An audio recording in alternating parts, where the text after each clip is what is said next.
9/11-এর পরে আমেরিকা আর ব্রিটেনের নেতৃত্বে যে সন্ত্রাসের বিরুদ্ধে অনন্ত যুদ্ধ শুরু হয়, সেইখানে ভারত যুক্ত হয় এক শর্তে। সেই শর্ত হচ্ছে, কাশ্মীরের সকল সমস্যার জন্য সীমা পারকে আতঙ্কবাদ সবকিছুর জন্য দায়ী। এই বয়ানের প্রতি আমেরিকাকে সমর্থন দিতে হবে। আর তখন থেকেই শুরু হয় আমেরিকার সাথে, প্রেসিডেন্ট বুশের সাথে ভারতের লম্বা খাতিরের যুগ। এই সম্পর্ক শুধু আমেরিকার প্রেসিডেন্ট অফিস স্তরেই নয়, এই সম্পর্ক আর প্রভাবকে আরো গভীর করার জন্য আমেরিকান এমপি এবং সিনেটে ভারতের পক্ষে নিরন্তর লবি করার জন্য ভারত কিছু কৌশল নেয় এবং কিছু সংগঠন তৈরি করে। কি সেই কৌশল? ভারত আমেরিকাতেই বসবাসকারী প্রবাসী ভারতীয়দেরকে সংগঠিতভাবে কাজে লাগানোর জন্য অনেকগুলো কর্মসূচি হাতে নেয়। বলাই বাহুল্য, এই সমস্ত কিছুর কোঅর্ডিনেশনের দায়িত্ব নিয়েছিল আমেরিকায় ভারতীয় এম্বাসি বা ভারতীয় গোয়েন্দা সংস্থা। এই লক্ষ্যে 2003 সালে জন্ম হয় হিন্দু আমেরিকান ফাউন্ডেশন, যারা আমেরিকায় জন্ম নেয়া ভারতীয় বাবা মার পরের প্রজন্ম। যদিও তারা আমেরিকান নাগরিক, তারা গর্ব করে বলে, আমরা ভারতীয় নই, আমেরিকান হিন্দু।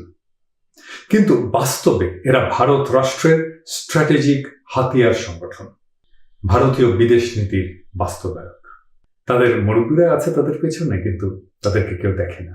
120 মিলিয়ন মানুষের ভারতের বাজারে ব্যবসা দেওয়ার বিনিময়ে আমেরিকান ব্যক্তি, ব্যবসায়ী আর তার সাথে এমপি এবং সিনেটররা মিলিয়ে তারা এমন একটা চক্র, লবি বা প্রেশার গ্রুপ বা কোটারি গ্রুপ তৈরি করে দিয়েছিল, যার লক্ষ্যই ছিল ভারতের রাষ্ট্র স্বার্থ রক্ষা করা। এই আমেরিকান লবির একটা গুরুত্বপূর্ণ অংশ হয়ে ওঠে ইসকন। ইসকন হয়ে ওঠে ভারত রাষ্ট্রের স্বার্থ রক্ষার একটা গুরুত্বপূর্ণ সংগঠন। লবি বা প্রেশার গ্রুপ তৈরি করা আমেরিকায় বৈধ। আপনারা আমেরিকান এমপি তুলসী গ্যাবার্ডের নাম শুনেছেন। এই তুলসী গ্যাবার্ড হচ্ছে ইসকনের আমেরিকান ফেস। তাকে দিয়ে ইসকন তার পলিটিক্যাল প্রোগ্রামগুলো পার্সু করে। এই তুলসী গ্যাবার্ডে কিছুদিন আগে বাংলাদেশে 1971-এর 25শে মার্চ শুধু হিন্দু গণহত্যা হয়েছিল বলে একটা বিবৃতি ছেড়েছিল। যারা বলে ইসকন রাজনীতি করে না, তো এই তুলসী গ্যাবার্ডকে দিয়ে কথা বলান কেন ভাইয়া? যাই হোক, এই নতুন অ্যারেঞ্জমেন্ট বা এই আমেরিকার মাটিতে বসে ভারতের স্বার্থ রক্ষার যে নতুন অ্যারেঞ্জমেন্ট, স্বভাবতই আগের শতকের আমেরিকান ইসকন, আগের কৃষ্ণ প্রেম বিলানো ইসকন, ব্যক্তি স্বাতন্ত্র্যবাদের খাঁচায় বিরহ বা একাকিত্বে আটকে থাকা সাদা আমেরিকানদের মুক্ত করতে আসে ইসকন, এমনকি এর আগের নেতৃত্ব কোনো কিছু এক থাকেনি, সবকিছুই বদলে যায়। সেই আগের ইসকনের মৃত্যু হয়, জন্ম নেয় আর এক নতুন ইসকনের, যার লক্ষ্য এবং ফোকাস বদলে যায়। নতুন ইসকন জন্ম নেয় যার কাজ ভারত রাষ্ট্রের স্ট্র্যাটেজিক হাতিয়ার হওয়া। স্ট্র্যাটেজিক বলতে এখানে বোঝাচ্ছি রাষ্ট্র স্বার্থ উদ্ধারের লক্ষ্যে নেওয়া কৌশল এবং পরিকল্পনা। কংগ্রেস আমলে যেটা ছিল সফট হিন্দুত্ব, তাই এখন হয়ে উঠেছে আরো অ্যাগ্রেসিভ RSS এর হিন্দুত্ববাদ। আর তার তৎপরতার ক্ষেত্র তখন আর পশ্চিম দেশ থাকেনি। ইসকন সেই আমেরিকা থেকে পাড়ি জমায় বাংলাদেশে। এছাড়া সারা দুনিয়ায় ছড়িয়ে ছিটিয়ে থাকা নানা ভৌগোলিক পকেটে হিন্দু জনগোষ্ঠীর উপস্থিতি থাকলেই সেখানে ইসকন গড়ে তুলে তাদেরকে দিয়ে ভারতের স্বার্থ রক্ষার কাজ ভারত রাষ্ট্র শুরু করে। ভারত ইসকনকে ঘিরেই ভারত রাষ্ট্র সরকারের নীতি এবং স্বার্থ এবং স্ট্র্যাটেজির পক্ষে সকলকে জড়ো করে আগ্রাসী হিন্দুত্ববাদের বোধ জাগিয়ে তোলে, কমপক্ষে সহানুভূতিশীল করে তোলে। এসবই ইসকনের মুখ্য কাজ হয়ে ওঠে। এতে ভারত রাষ্ট্রই যে প্রকাশ্যে হিন্দু রাষ্ট্র হয়ে উঠেছে, ভারতীয় নাগরিককে সে হিন্দু হিসেবেই ট্রিট করে এবং সংগঠিত করে। তার আশেপাশের অন্য কোনো দেশের হিন্দু থাকলেও তাকে হিন্দু হিসাবে ভারত রাষ্ট্রের পক্ষে অবলীলায় সামিল করতে থাকে। তাহলে ইসকনের কাজ আজকে মূলত 3টা। ইসকনের মূল কাজ ধর্ম প্রচার নয়।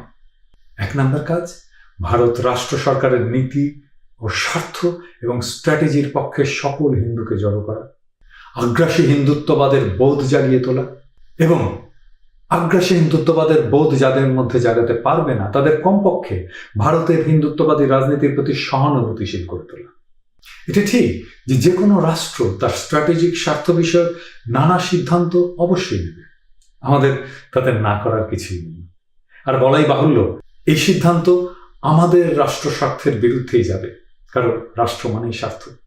কিন্তু যেটা গুরুত্বপূর্ণ তা হলো অন্য রাষ্ট্রের যে সিদ্ধান্ত যা আমাদের নিজ রাষ্ট্রের জন্য ক্ষতিকর তা প্রত্যাখ্যান এবং প্রতিরোধ করতে সক্ষম হতেই হবে। এই কারণেই ভারত রাষ্ট্রের স্বার্থ রক্ষাকারী ইসকন বাংলাদেশের রাষ্ট্র স্বার্থের বিরোধী। বাংলাদেশের কোনো নাগরিক সেই সংগঠনে যুক্ত থাকতে পারেন না। এটা ন্যায় অন্যায় বিষয় কিছু নয়, এটা রাষ্ট্র স্বার্থের বিষয়। এই ইসকনের তৎপরতা আমাদের প্রধানমন্ত্রীর দপ্তরের অধীনে তদারকি এবং লাইসেন্সিং প্রতিষ্ঠান এনজিও ব্যুরোর মাধ্যমে আর ফরেন ডোনেশন রেগুলেশন অ্যাক্ট 1978, যেটা সর্বশেষ 2016-তে সংশোধিত হয়েছে, সেই আইন দিয়েই প্রতিরোধ করা সম্ভব। আর আমাদের এটা করতে পারতেই হবে।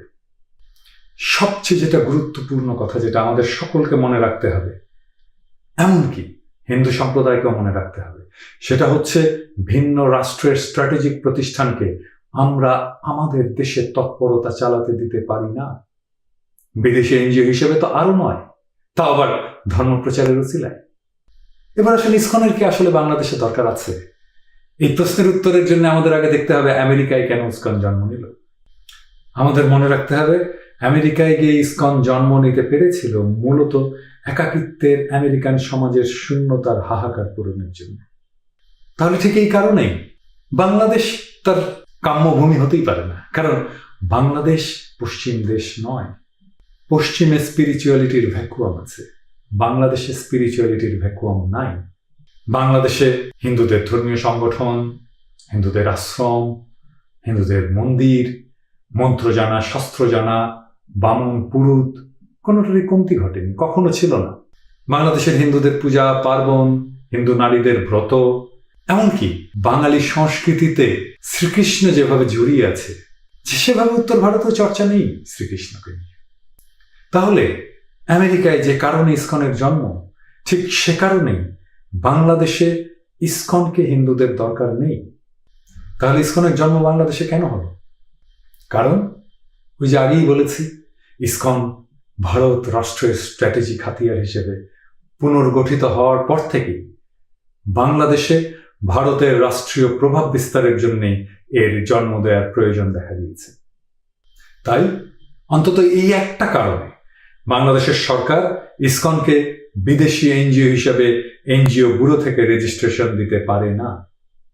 ইসকন আসলে ধর্মীয় নয়, ভারত রাষ্ট্রের হাতিয়ার রাজনৈতিক সংগঠন। আবার কোন ধর্মীয় অথবা রাজনৈতিক প্রতিষ্ঠানকে এনজিও ব্যুরো রেজিস্ট্রেশন দেওয়া হারাম, কারণ এটা রাষ্ট্র স্বার্থ বিরোধী বলে নিষিদ্ধ। একটা এনজিও কেবল রিলিফ বিতরণের কাজ, দাতব্য কাজ করতে পারে, সেজন্য অনুমতি পেতে পারে, ধর্ম প্রচারের জন্য সে অনুমতি পেতে পারে না। বাংলাদেশে ভারত বিরোধী মনোভাব বাড়ছে। ভারত সরকারের আমাদের সরকারের উপরে সবখানে প্রভাব বিস্তারের বিরোধী এমন মনোভাব প্রচণ্ডভাবে বাড়ছে। এ নিয়ে আমাদের সমাজের কোনো পক্ষের মধ্যে দ্বিমত পাওয়া যাবে না। তবে দ্বিমত হতে পারে এর মাত্রা নিয়ে। সরকারি পক্ষের হলে হয়তো কেউ বলবেন ভারতের প্রভাব অনেক কম বা স্বাভাবিক, অন্যদিকে অন্যরা বলবেন ভারতের প্রভাব চরম বা সীমাহীন, অসহ্য বা অনাকাঙ্ক্ষিত ইত্যাদি। আর এইরকম একটা অবস্থার মধ্যে ইসকনের বিরুদ্ধে অভিযোগ, বিরূপ মনোভাব, ক্ষোভ ক্রমেই বাড়ছে। ইসকনও পায়ে পাড়া দিয়ে ঝগড়া বাঁধাতে চাইছে, এটা এমন অ্যাগ্রেসিভ।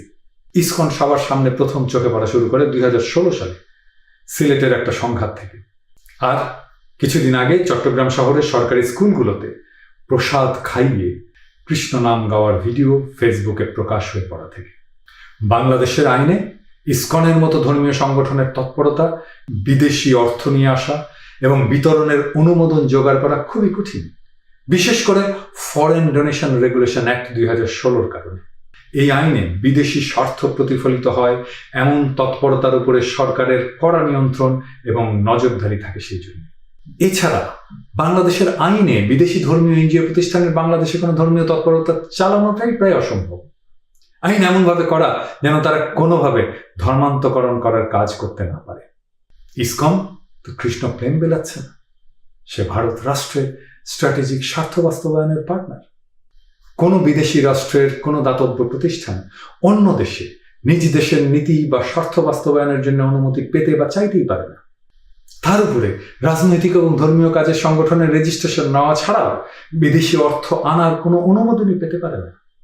বাংলাদেশের হিন্দু স্বার্থ বলে কিছু নিয়ে তৎপরতা চালানো অথবা যে ইসকন একটা আমেরিকান প্রতিষ্ঠান তা ভারত রাষ্ট্রের হিন্দু নীতি নিয়ে যে তৎপরতা চালাবে সেটা কোনো এনজিওকে বাংলাদেশ করতে দিতে পারে না।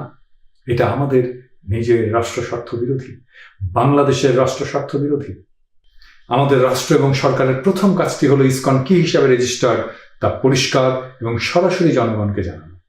যেমন এটা কি ধর্মীয় প্রতিষ্ঠান নাকি রিলিফ বিতরণের প্রতিষ্ঠান? এই কাজটা সরকার করতে পারে, নিজে করতে পারে, অথবা বিশ্বাসযোগ্য সামাজিক ব্যক্তিত্বের অধীনে স্বাধীন নিরপেক্ষ তদন্তের মাধ্যমে প্রকাশ করতে পারে। যেমন ইসকন রিলিফ বিতরণের প্রতিষ্ঠান হিসেবে অনুমতিপ্রাপ্ত হলেও প্রসাদ বিতরণ সে করতে পারে না, সেটা পুরোপুরি বেআইনি। প্রসাদ বিলানো মানে যেটা ধর্মীয় এনজিও হিসেবে রেজিস্টার্ড কেবল সেই করতে পারে, যে রেজিস্ট্রেশন ইসকন কোনোভাবে পেতেই পারে না। এছাড়া প্রসাদ বিলানো আর কাউকে দুপুরের খাওয়ার প্যাকেট বিতরণ এক কাজ নয়। আবার যেমন রিলিফ বিতরণের প্রতিষ্ঠান হিসেবে লাইসেন্স নিয়ে এবং অর্থ ছাড় করে সেই টাকায় ইসকন মন্দির প্রতিষ্ঠা করতে পারে না। তাহলে ইসকনের এতগুলো মন্দির কিসের পয়সায় হলো? এই বিষয়গুলো নিয়ে স্বচ্ছভাবে জনগণের কাছে ব্যাখ্যা দিতে হবে। এই নিয়ে সরকারের কোনো দায় নেয়ার বা কোনো আড়াল টেনে নেওয়ার প্রয়োজন নেই। আমাদের আইন যদি পারমিট না করে তাহলে সরকারের কিছুই করার নেই। আবার মাঝে মাঝে আমরা শুনতে পাই অমুক ইসকনের সদস্য অথবা সরকারি কর্মচারী ইসকনের পদক, মেডেল বা সম্বর্ধনা নিচ্ছে বা দিয়েছে। এখন এই ইসকনের সদস্য হওয়া কি জিনিস?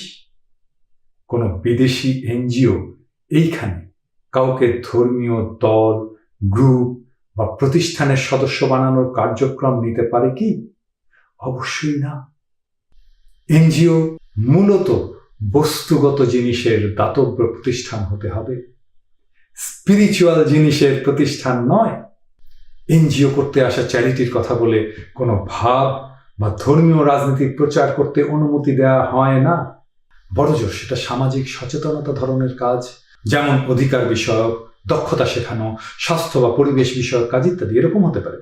সরাসরি রাজনীতি অথবা ধর্মপ্রচার এটা আমাদের এনজিও আইনে একেবারেই নিষিদ্ধ।